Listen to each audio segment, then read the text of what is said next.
let it bang, bang.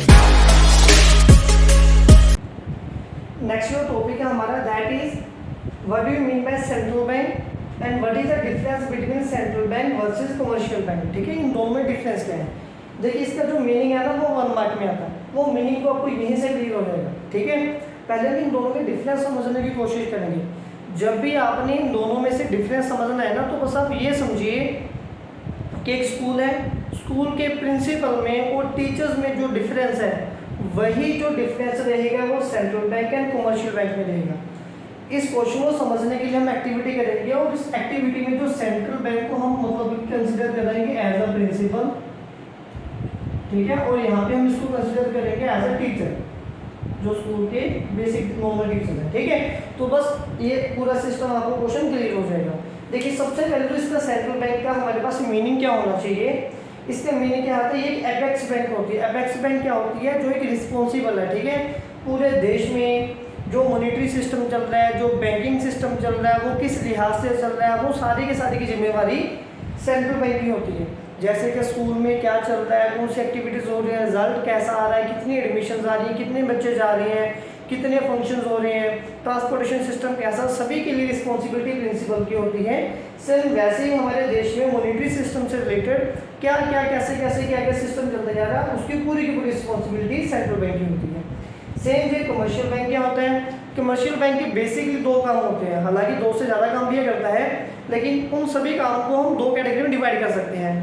Bank commercial bank वो private bank होते हैं जो हम बेसिकली देखते हैं कि हम में से, मेरे में से और आप में से, हम में से किसी ने भी कभी भी सेंट्रल बैंक वैसे नहीं देखा, हमारे घर के पास ही है ही नहीं।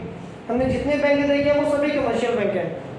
इनका मेन काम क्या होता है, एक्सेप्टिंग डिपॉजिट्स, या तो ये लोगों के डिपॉजिट को एक्सेप्ट करते हैं, फिर उसके बाद ये लोगों को लोन एडवांस कर देते हैं। ये हमने हमारी प्रीवियस वीडियो क्रेडिट क्रिएशन में भी समझा था। ठीक है, फिर सेकंड पॉइंट हमारे पास स्टेटस क्या होता है। देखिए जो प्रिंसिपल का स्टेटस क्या है, वो सबसे ऊंचा स्टेटस है ना, उसको एक लेवल मिला हुआ स्कूल में।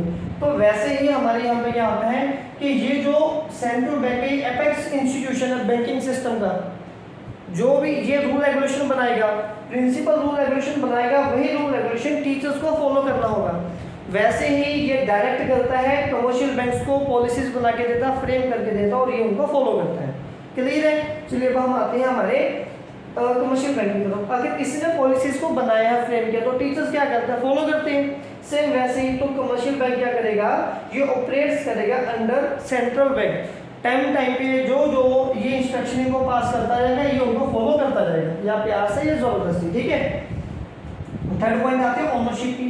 देखिए जो सेंट्रल बैंक का मतलब कि ओनर कौन होता है, बेसिकली हम ये बोल सकते हैं कि इसको जो गवर्नमेंट है वो कंट्रोल करती है, हालांकि ये गवर्नमेंट से भी थोड़ा बाहर होती है। ठीक है, गवर्नमेंट का पूरा कंट्रोल नहीं होता इसके ऊपर, लेकिन फिर भी ये प्राइवेट नहीं होती, इसलिए हम यहाँ पे ये लिखेंगे कि इसको जो ऑन करती है या फिर गवर्न करती है वो गवर्नमेंट, देश की सरकार करती है।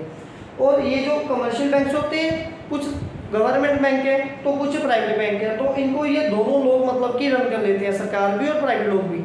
जो प्राइवेट बैंक है उसमें भी थोड़ा बहुत इंटरफेरेंस, मतलब कि कुछ ज़्यादा इंटरफेरेंस सरकारी रूल रेगुलेशन का रहता है, इसीलिए इसको कौन रन करेगा, हम यहाँ पे लिखेंगे government plus as well as private individual authority. ठीक है, फिर नेक्स्ट मेन पॉइंट मोटिव क्या होता है। देखिए प्रिंसिपल का मेन मोटिव क्या होगा कि स्कूल के बच्चे अच्छे से पढ़ें, रिजल्ट अच्छा है, एडमिशन हो रहे हैं, बच्चे ज़्यादा से ज़्यादा मार्क्स गेन करें। ठीक है, लेकिन कुछ मनी माइंडेड टीचर्स होते हैं, वो क्या सोचेंगे, नहीं मेरी क्लास का बच्चा मेरे पास ट्यूशन पढ़ने आए, तो कभी कभार वो बच्चों को परेशान करना शुरू कर देते हैं, एग्जाम में मार्क्स काटने शुरू कर देते हैं, फेल करना शुरू कर देते हैं, डीमोटिवेट करना शुरू करते हैं।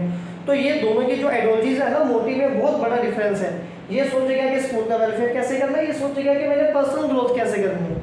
सेम तो सेंट्रल बैंक सोचेगा कि देश में इकोनॉमिक स्टेबिलिटी और सोशल वेलफेयर कैसे लेके आना है, और कमर्शियल बैंक सोचेंगे कि इन्होंने अपना प्रॉफिट मैक्सिमाइजेशन कैसे करना है।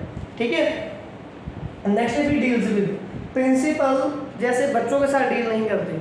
ठीक है, करते हैं, बहुत कम डील करते हैं। अब ये मान के चलो प्रिंसिपल ने जो भी पॉलिसीज बनानी है, जो भी रूल रेगुलेशन बनाने हैं, डेट शीट बनानी है, एग्जाम सेट करवाने हैं, असेंबली चेंज करवानी है, पीरियड्स की ड्यूरेशन ज़्यादा कम करवानी है, बच्चों को थोड़ी बताएंगे, वो टीचर्स के साथ डिस्कस करते हैं, उनको रेगुलेट करते हैं। ठीक है, वैसे ही जो कमर्शियल सेंट्रल बैंक्स हैं ये किसके साथ डील करते हैं, कमर्शियल बैंक्स के साथ, मतलब ये कॉमन पीपल के साथ डील कभी नहीं करते। अगर आप जाने की कोशिश करोगे ना सेंट्रल बैंक में, आपको भगा देंगे वहाँ से, मुझे भी भगा देंगे। ठीक है, तो जो सेम कमर्शियल बैंक टीचर किसके साथ डील करेंगे, बच्चों के साथ, तो कमर्शियल बैंक किसके साथ डील करेगा, कॉमन पीपल या फिर पब्लिक के साथ, आप और मेरे साथ, ठीक है। नेक्स्ट जो लास्ट पॉइंट हम बना सकते हैं क्या आएगा कि जो सेंट्रल बैंक है ये देश में सिर्फ एक ही होता है। इंडिया में सेंट्रल बैंक का नेम है RBI, reserve bank of India.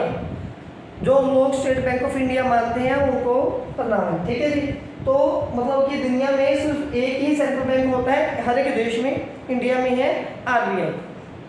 Commercial bank तो बहुत सारे होते हैं, ठीक है, जैसे कि इंडिया में HDFC, ICICI, एक्सिस बैंक है, ठीक है, मतलब कि ये बहुत सारे बैंक आएंगे जो ये इंडियन बैंक है। तो ये बच्चे इन दोनों का डिफरेंस था, ये एग्जाम में क्वेश्चन बहुत ज़्यादा बार पूछा जाता है, इसको अच्छे से कवर करना है।